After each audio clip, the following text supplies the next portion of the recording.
ಕೊರಗಜ್ಜನ ನೈವೇದ್ಯಕ್ಕೆ ಇಟ್ಟಿದ್ದ ಮದ್ಯಕ್ಕೆ ಕೈ ಹಾಕಿದ್ದಾನೆ ಕುಡುಕನೊಬ್ಬ.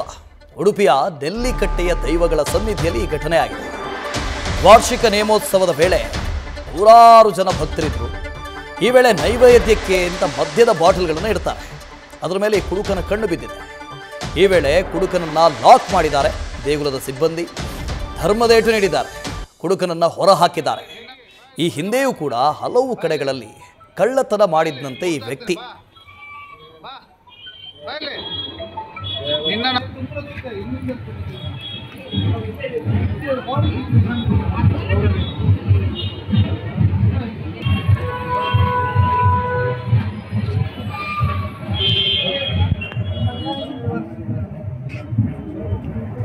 ಪರೀಕ್ಷಿತ್ ಇದ್ರ ಬಗ್ಗೆ ಡೀಟೇಲ್ಸ್ ಅನ್ನು ಕೊಡ್ತಾ ಹೋಗ್ತಾರೆ. ಪರೀಕ್ಷಿತ್ ಅವನೇನು ಆ ಮದ್ಯದ ಬಾಟಲ್ನ ಕಳ್ಳತನ ಮಾಡಬೇಕು ಅಂತ ಬಂದಿದ್ನೋ ಅಥವಾ ಅದನ್ನ ನೋಡಿ ಟೆಂಪ್ಟ್ ಆಗಿಲ್ಲ ಆದ್ರೂ ಎತ್ಕೊಂಡ್ನೋ?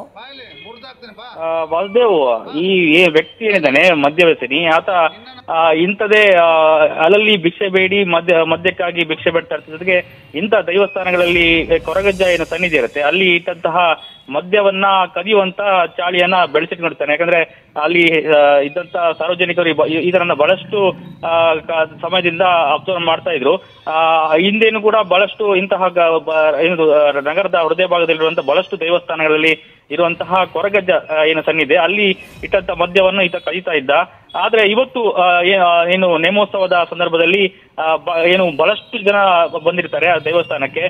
ನೇಮೋತ್ಸವ ವಿಜೃಂಭಣೆಯಿಂದ ನಡೀತಾ ಇರುತ್ತೆ. ಆ ಸಂದರ್ಭದಲ್ಲಿ ಕೊರಗಜ್ಜನ ಸನ್ನಿಧಾನದಲ್ಲಿ ಇಟ್ಟಂತಹ ಒಂದು ಮದ್ಯವನ್ನ ಆತ ಕದಿಯುವಂತ ಸಂದರ್ಭದಲ್ಲಿ ರೆಡ್ ಆಗಿ ಸಿಕ್ಕಿ ಬಿದ್ದಿರುವಂತದ್ದು. ಆ ಸಂದರ್ಭದಲ್ಲಿ ಯಾವಾಗ ಆ ಸಾರ್ವಜನಿಕರು ಭಕ್ತರು ಏನಿದ್ದಾರೆ ಆತನ ಹಿಡಿಲಿಕ್ಕೆ ಪ್ರಯತ್ನ ಮಾಡಿದ್ರು, ಆ ಸಂದರ್ಭದಲ್ಲಿ ಏನು ಆತ ಇಟ್ಕೊಂಡಂತ ಮದ್ಯವನ್ನ ಪುನಃ ಅಲ್ಲೇ ಇಟ್ಟು ಆತ ಓಡಲು ಪ್ರಯತ್ನ ಮಾಡ್ತಿದ್ದಾನೆ. ಆದ್ರೆ ಸಾರ್ವಜನಿಕರು ಆತನ ಹಿಡಿದು ಒಂದು ಧರ್ಮದೇಟನ್ನ ಕೊಟ್ಟು ಆತನ ಎಚ್ಚರಿಕೆಯನ್ನ ನೀಡಿ ಆತನನ್ನ ಕಳಿಸಿರುವಂತದ್ದು. ಹೆಚ್ಚಾಗಿ ಕೊರಗಜ್ಜ ಸನ್ನಿಧಿಯಲ್ಲಿ ತಮ್ಮ ಏನು ಬೇಡಿಕೆಯನ್ನ ಈಡೇರುವಂತೆ ಮದ್ಯವನ್ನ ಹರಕೆ ರೂಪದಲ್ಲಿ ಕೊಟ್ಟಿರ್ತಾರೆ.